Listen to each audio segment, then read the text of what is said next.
representing the state of Wisconsin, the state of Wisconsin's Fellowship of Christian Athlete Director, Mark Hall.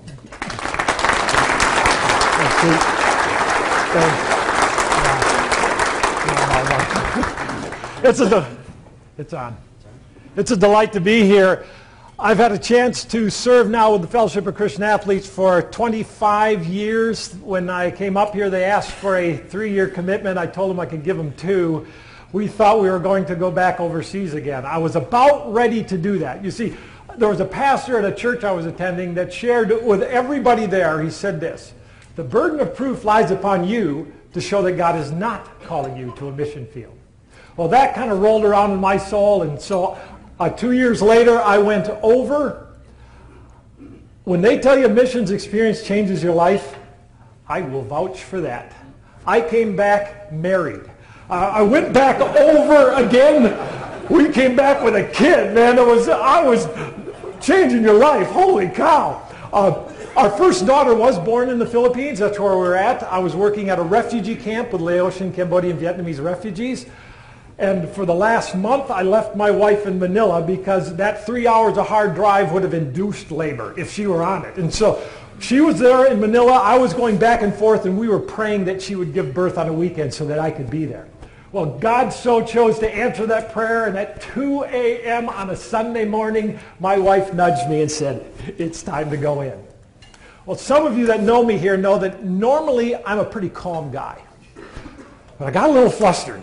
When I got on the phone, I did call the hospital. I just said, "My wife, she's going to have our baby." And the operator said, "Is this her first child?"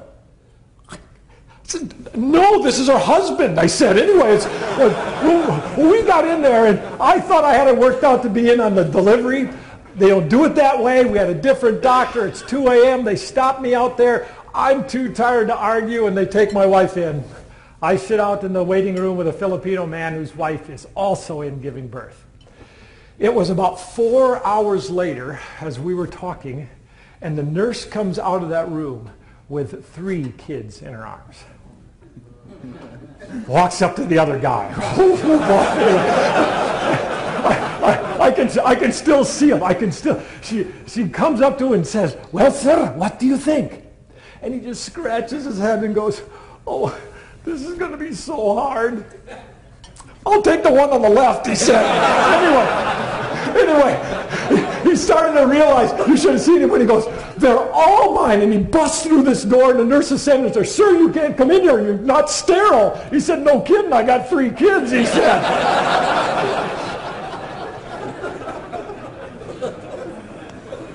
Well, that was 25 years ago. And I've made my share of mistakes as a dad in that process. But the biggest mistake I've made is I've blinked. Pow! And it's gone just like that. And I'm trying not to blink anymore. As that 25 years has passed, and now that daughter is down in Nashville at Visible Music College, where she is honing her skills, her soft, unemployable skills. And my next daughter is now a second-year law student at Madison because of the critical shortage of lawyers in America. And my son is in Colorado Springs going to grad school, now 1 year removed from chemotherapy. And it is a blessed journey for which I am doing my best to keep my eyes open. But I've come to the conclusion that that's impossible, because we are not designed for time. We are designed for eternity. And it just keeps going faster. Well, it's been a delight to be up here for most of that time. And it's really even more so a delight as I've reconnected with sport in a unique way. I grew up in the sport of wrestling. My whole family did, as we wrestle in Wisconsin and coach at different places, and now reconnecting, working, coaching coaches. As I work with coaches to try and help them to coach for skill and strategy, or not just skill and strategy, which they get plenty of places, but also for character and significance. To figure out what it is to coach the mind and the heart of the player, and not just the skills and strategy of the game. So I now get to go all over the country to do that, working with USA Wrestling and several other programs. I may not be the best person to do this, but I am convinced that I am the cheapest. And that's why I get to do it a lot. The last one I got to do was back in October at the Pennsylvania Wrestling Coaches Association clinic.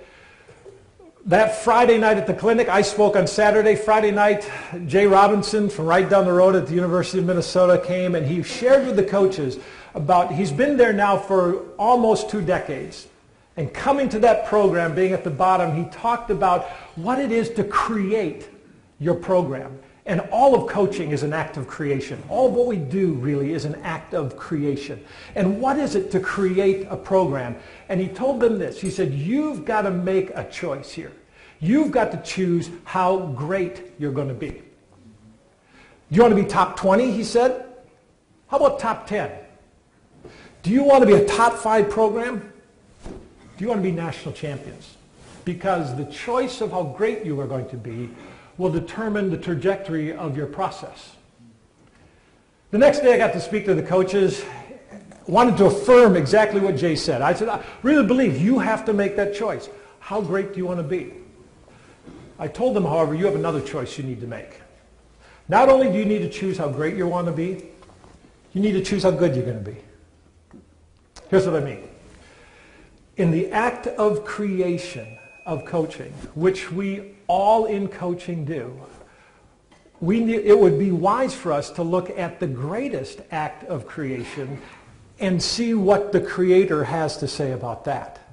And so we walk them through, as we take a journey through this kind of palette and museum of creation we call the universe. I was an art major. It was always nice to go through the museums to take a look at the creations of artists. But it was much more enjoyable, and you learned much more when you got to walk through it with the artists themselves, as they explained the essence behind that act.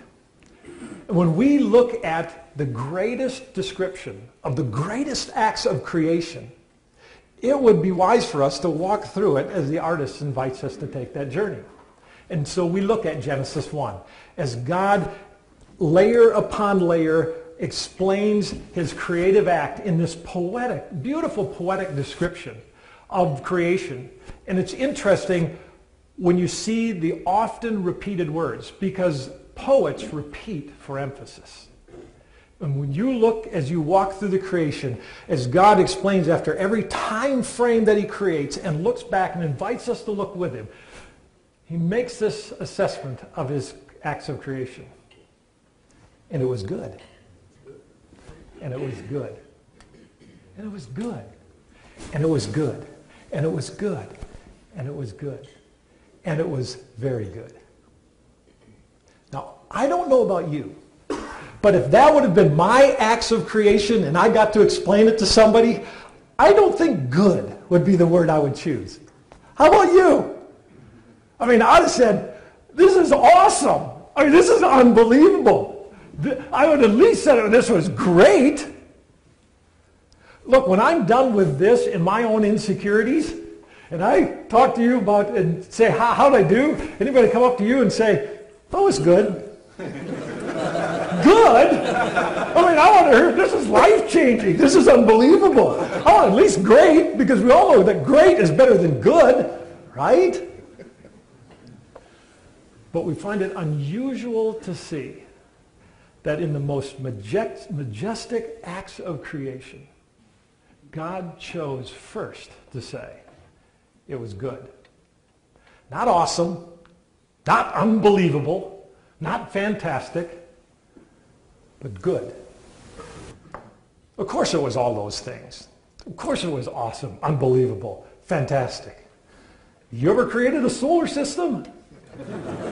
You ever separated light from darkness? But here's the issue. If greatness is the evaluation of the quality of our work, then goodness is the evaluation of the essence of it. If greatness is the evaluation of the quality of our work, then goodness is the evaluation of the essence of it. Of course it was great. But God first wanted to tell us that it was good, because he was making a moral evaluation.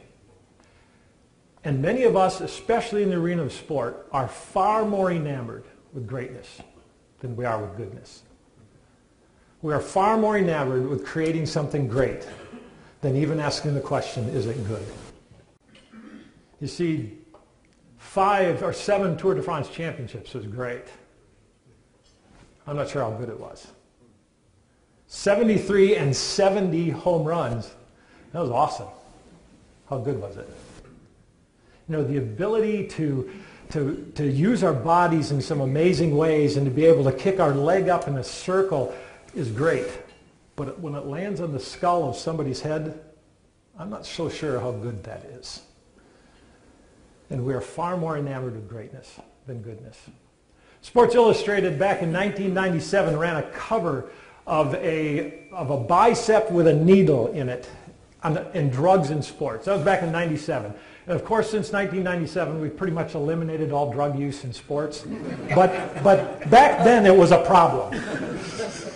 In this article, the whole magazine was about this, and in an article, they shared a scenario that a doctor and sports psychologist put together, and he interviewed 198 Olympians and aspiring Olympians. In other words, elite athletes, top-level athletes. And he put this scenario in front of them. Here was the scenario. He said, you are offered a banned performance-enhancing substance that comes with 2 guarantees. 1, you'll not get caught. 2, you'll win every competition you enter for the next 5 years. Would you take the substance? How many of those people do you think said yes to that? Anybody take a guess? 198 Olympians, aspiring Olympians, offered that scenario. How many said yes to that? How many? 150?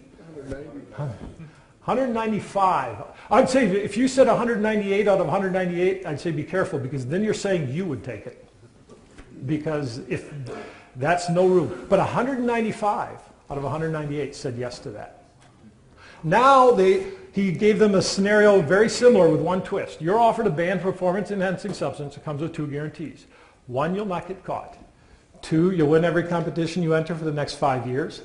Then you will die from the side effects of that substance. Now how many do you think said yes to that? 195. Oh, you cynics.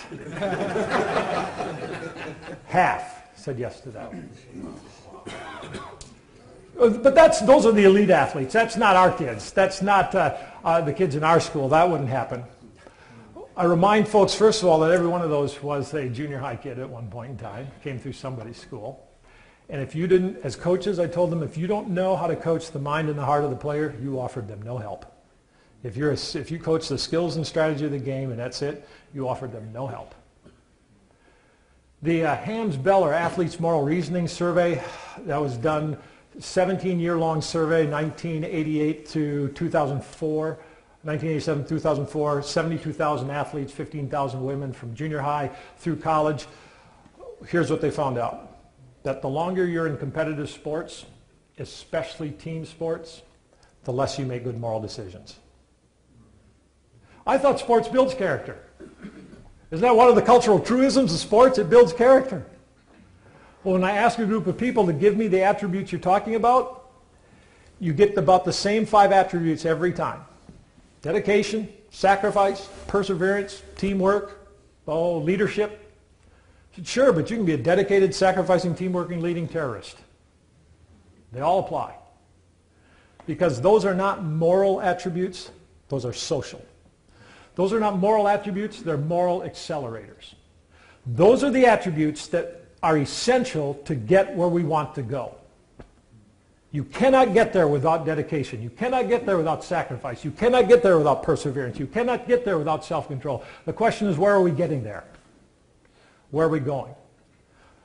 Where we're going are moral attributes. Those are our compass. And what we know of sports, that left to itself, it erodes things like honesty, justice, responsibility, mercy.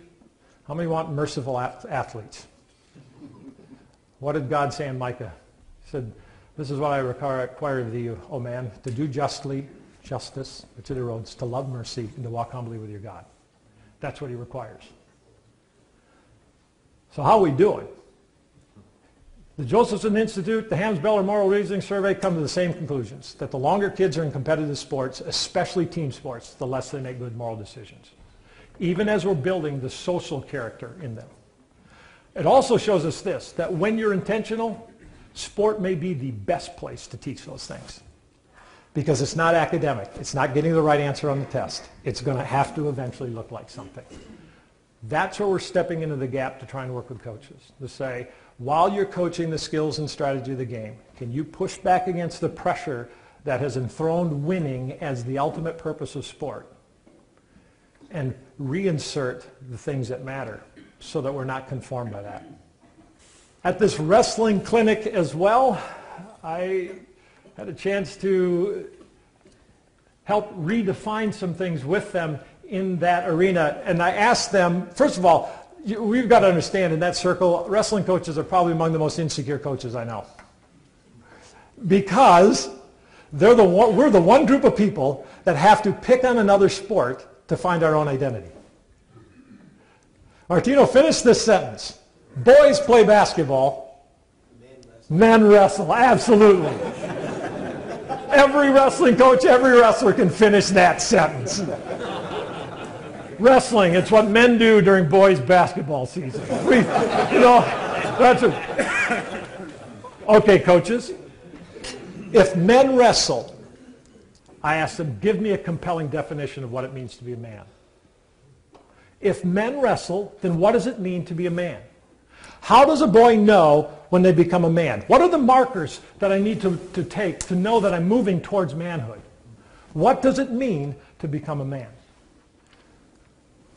A good friend, a man who's become a good friend and a mentor of mine, Joe Ehrman, has helped us to process through this. But he's identified the 3 lies that every one of us learned about what it means to be a man. Every one of us has learned that these 3 lies in our culture today and in many have determined what it means to be a man. And the first lie we all learned by 2nd grade. It is taught on every playground, at every recess in America. And it's got something to do with physical ability. And we've all learned it. That we knew it by 2nd grade. The kid that could hang on the monkey bars a little longer, that could run a little faster, that could catch the down and out, that boy was affirmed. And the one that was a little bit more sensitive emotionally, the one wired more towards the arts, the one that was a late bloomer, that boy knew that he was marginalized. And every one of us learned that by 2nd grade. It's got something to do with physical ability. The second lie, we learned that by 8th grade, freshman year in high school. And it's got something to do with using a girl to meet some kind of physical need or masculine insecurity. Listen to the locker rooms. Listen to our conversations. It doesn't make you a man, it makes you a user. But somehow that is affirmed in virtually all of our circles, that it's got something to do with the girl hanging on your arm as your status. And the last lie we learn a little later, it's got something to do with our billfolds. Some kind of status, some kind of bank accounts that our net worth is measured, is tied into our self-worth in some manner or fashion. We've learned to sever our neck from our heart. You think about the 3 scariest words that every boy will ever hear. There are 3 scary words that every boy fears. Be a man. Be a man. Think about the context in which that's shared. It's always shared in the context of stop doing something. Stop crying. Stop feeling. Stop being a sissy. Stop being a mama's boy. Somehow that message is sent whenever we've heard that saying, be a man. Think about who hits the long ball on that. Who hits the jackpot on those 3 lies? It's a professional athlete who's got physical ability, got money, and got women. And is there any doubt why 3 years after the average pro athlete's career is done, 79% are either jobless, bankrupt, or divorced? 3 years after their career. When I talk to the blue gold football players, I ask them before that, I say, which would you rather be? A blue gold football player 3 years after you're done with school here, or an NFL football player 3 years after your career is done? We all would say, I want to be the NFL player. Well, do you really want to be part of the 79%? All of us think we'd be part of the 21, don't we? We'd be part of the minority report. We'd be one of the three. We'd be one of the three out of the 198 that would say no to that. Trust me, of those 198 athletes, conservatively, 40 or 50, conservatively, 40 or 50 would profess to be Christians.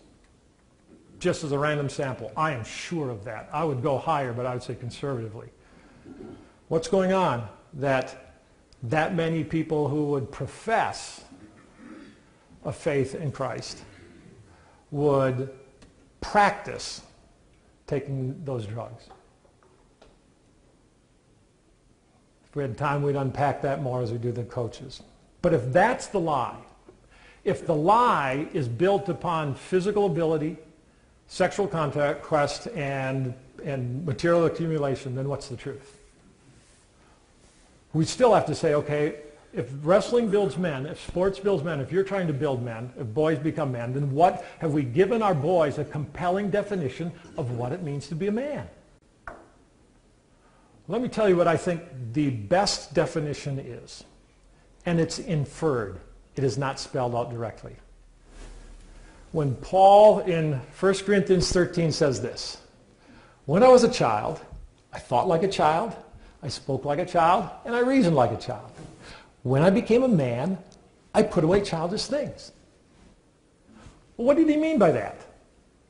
When did he become a man? Well, if you look at where it's written right after the most compelling words about the most compelling force in the universe. It's written right after he writes this incredible definition about what it is to love. And I submit he is saying, I became a man when I learned how to love. I became a man when I learned how to love. Think about it. When you're on your deathbed and you look back on your life, there are only two things that all of us are concerned about. They revolve around relationships and a cause. We look back and say, who did I love and who loved me? And do the people that I want to love me, love me? And we say this, did I make a difference or did I just take up space? Everything in life boils down to relationships and a cause. And that's what Paul is telling us. When we become men, incidentally, I think it's the same definition for women. When does a girl know she's become a woman? When she's learned how to love and to give herself to a cause greater than herself. Now the arena of sport becomes a powerful tool for teaching boys how to become men and girls how to become women. Because all sport is life condensed. It's got a beginning and an end. It's filled with relationships and a cause. What a great environment to teach boys how to become men, girls how to become women. Now, a man of God loves the things of God. But men learn how to love. Okay, coach? So, love is patient. There's a problem right there. Season is too short. I don't have time. See, patience takes time. And I don't have time to be patient, especially when I can get results through anger and intimidation, and through shame and fear. And shame, fear, anger, intimidation, they don't take any time at all. They don't take any time at all.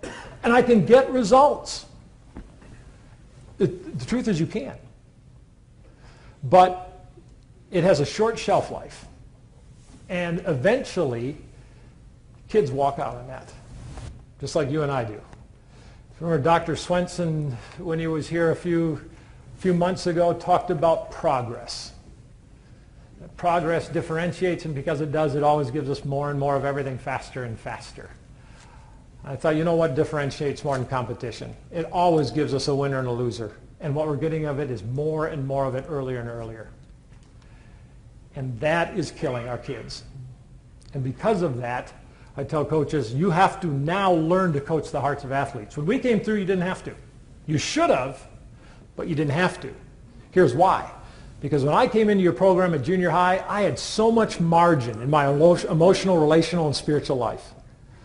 I had so much that I could tolerate bad coaches. But coaches are coming into your programs today with so little margin. And the biggest margin eater in their lives is competition. It's the biggest margin eater in their lives. Competition is life draining. It doesn't make it bad, but it requires recovery time. Doesn't make it bad. Ask a pastor. Preaching is life draining. He can't do it every day. She can't do it every day. They have to recover from it. It's good, but it requires recovery. What we have done is we have robbed our kids of play, and we've inserted competition. And play is life-giving. You can play all day. And those of us that are 50 and older, maybe 40 and older, that's what we did. We played all day. You cannot compete all day. We even use the language, you've got to get up for the game. Why? Because it drains you down. I had 6 wrestling matches a year in junior high. 6 a year in junior high. Kids are getting 6 in a day, 100 in the summer, 300 in a year. You don't think coming into your programs now they're tired of it? But if you care for their hearts, you create a safe environment where they want to be. You create space. You create room for them to live and move and have their being. How do you define with your own kids what it means to be a man, what it means to be a woman? Have you ever heard those words, be a man? In the context of that, we are working to try and transform that. Because here's the deal for all of us. If it's true that sport left to itself erodes moral character, what choices are left to us? What choices are left to us? I submit there's only 2. We can either work to stop it or we work to change it. But we cannot say, well, let's let it just go the way that it is. There's a lot in this arena that is life-draining. I used to think that I swam in the swimming pool of sports as I went out there to work in this arena. I've come to learn it's more of a cesspool than it is a swimming pool, and I got to keep my head above it. But I also see that when the great, those attributes of greatness, those attributes that we use with the results, and the attributes of goodness, when good and great are combined, there's nothing more beautiful. There is nothing more beautiful.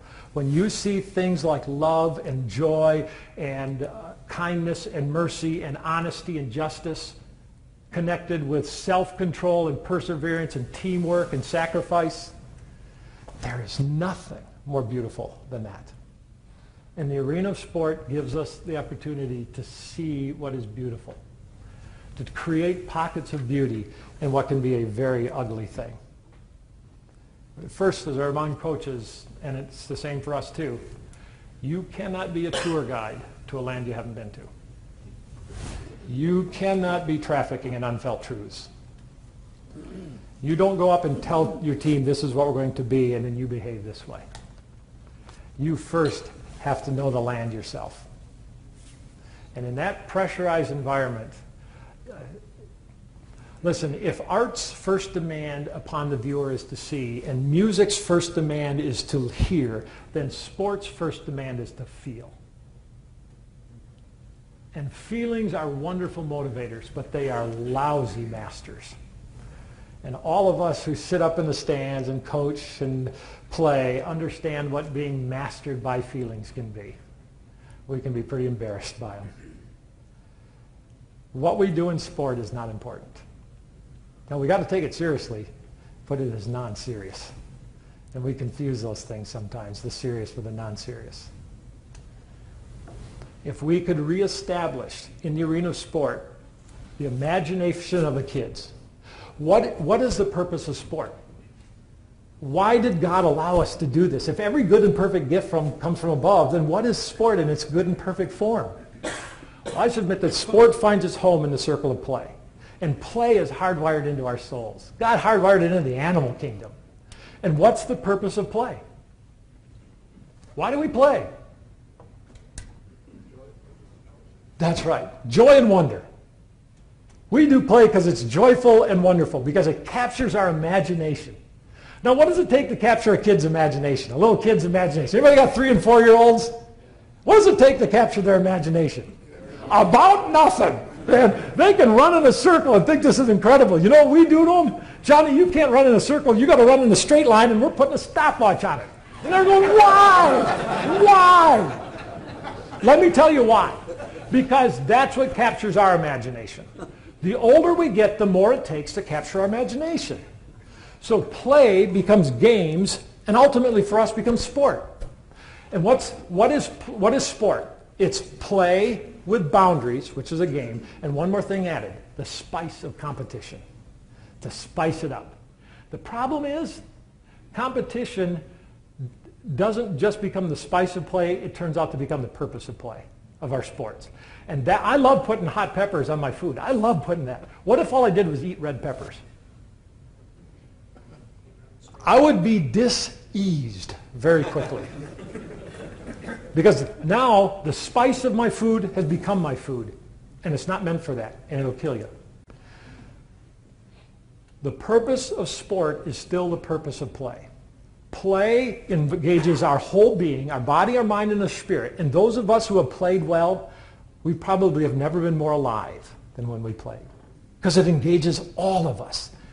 It is marked by joy and wonder as it captures our imagination and our effort in process and pursuit. That's what play is. And I tell coaches, when you have kids' imagination, you will get their effort. Our effort comes full out when it's got our imagination. Here's the problem. Here's what we're doing. We're taking that which captures our adult imagination, sport, that we don't handle very well ourselves, because most of the time we put, see the problem with spice of play being, or sport being competition, it becomes a purpose, and then it throws a coup on joy and wonder and enthrones winning, and when joy and wonder are dethroned and winning is enthroned and Jesus is off the throne, that's what we do when we do it wrong. But even when we do it right, we put handles on it, we walk it over here, and we drop it on the backs of our kids, and we're killing them with it. Because they do not want to compete, they want to play. That's enough. They get frustrated. We get bored. When you're frustrated or bored, either one you quit. And we have 12-year-old burnout now, which is absurd. That's what we're doing. We need to reestablish the purpose of sport, of play in the kids' lives, and let them soar. I remind folks, listen, one gray day it will happen. Jackie Paper will come no more. Puff that mighty dragon, he'll cease his fearless roar. Okay? It'll take more to capture their imagination. But why force it to stop sooner? Let them play. Let them play. Don't take this adult imagination and drop it on our kids and then tell them to be men and to be women and stop crying. And I mean, it is so badly broken. I'll get off that soapbox now. I had a few minutes to get on it. I will get off it. But that's our responsibility. Here's the thing. This is why. Because if love protects and men love, then men protect. And we're not protecting our kids with this. We're laying on them something that's not supposed to be. If love protects, then we protect that.